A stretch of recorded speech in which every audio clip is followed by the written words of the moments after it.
So as many of you guys know, I am working on collecting every LEGO Star Wars minifigure ever made, and it's quite the undertaking. There's over 1,300 guys, a lot of them go for several hundreds of even thousands of dollars. So I thought it would be really cool if I started another wall. So you guys probably aren't aware of this, but I am a pretty big fan of the DC universe. I really like the DC heroes, Batman, Superman, they're all pretty cool. And I really liked the LEGO superheroes as a kid, especially the DC. And for quite a while now, I've definitely been wanting to start a new wall, and I thought that it would be a great time to start the DC wall, because with James Gunn rebooting the DC universe here pretty soon, I think now is the best time of any time that we can get into the, getting into the collection. So it's the same build as the Star Wars wall.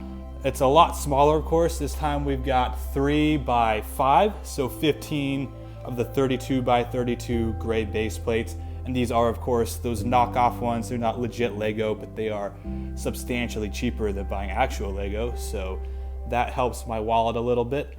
I also did the standard peg here, the minifigure holder. It's just a couple of headlight bricks with the spacer behind them.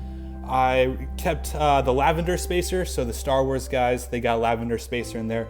I did that for cost reasons. They're all a penny a piece on Bricklink, so that saves quite a bit.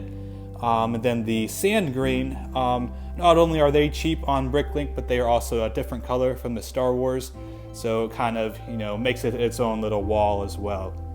So as you guys can see, I'm missing a lot of the DC superheroes.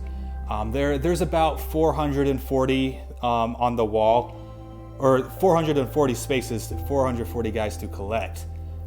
So not nearly as many as Star Wars, but that's still quite a bit. Right now I have 102 of them. So I want to get most of them. I'm not getting like the super rare ones, like the Comic-Con exclusives, because those are just ridiculously expensive and very hard to find. Most of them aren't even on Bricklink, so they're not even on the wall. I'm not going to worry about them. I'm just collecting any standard guy ever released in a standard set. And most guys will just go in order, so the newest guys are at the top, the oldest guys are at the top, so we got like the first Superman and Wonder Woman up there, and then the newest guys are at the bottom. And you can see I definitely got out of DC for quite a while. There's some pretty substantial gaps here at the bottom and even kind of in the middle there. Didn't collect a whole lot as a kid, but I got a pretty good amount. This base plate here is going to be for the big figs, because of course with superheroes you're going to have a lot of big characters. So I've got Darkseid, which I'm very fortunate to have because he's a cool one, but stuff like Bane and Killer Croc, they're going to go over there as well. And I can give you guys a quick walkthrough of what I have up here. So we got some of the first sets like Superman. We got the Batman and Riddler Joker cave. Got some odds and ends. I really like the Green Lantern Sinestro one. What I most especially like about the DC superheroes is the Justice League. I love it when they give us more obscure heroes, like getting Hawkman or Supergirl. That's all fine and dandy. Aquaman. I like Batman and Superman as much as any other guy, but it's really the colorful cast and crew that makes it awesome. And that's why I really like the LEGO Batman movie minifigures, because man, they gave us some obscure characters. Like, who knew about the Eraser before the movie came out? Or March Harriet, or Zodiac Master. There's some weird oddball characters. Over here, we got some more LEGO Batman, Kite Man, Calendar Man. Very cool guys. This was another really cool wave that kind of got me back into DC for just a quick little spell. We got some cool guys like Hawkgirl and Firestorm, El Dorado, then like Killer Frost and Reverse Flash were some guys that I'm very glad to have, because Reverse Flash is actually one of the more expensive guys from the line to get now, so I'm very glad to have him. Picked up a few of the DC or the Batman 2 minifigures.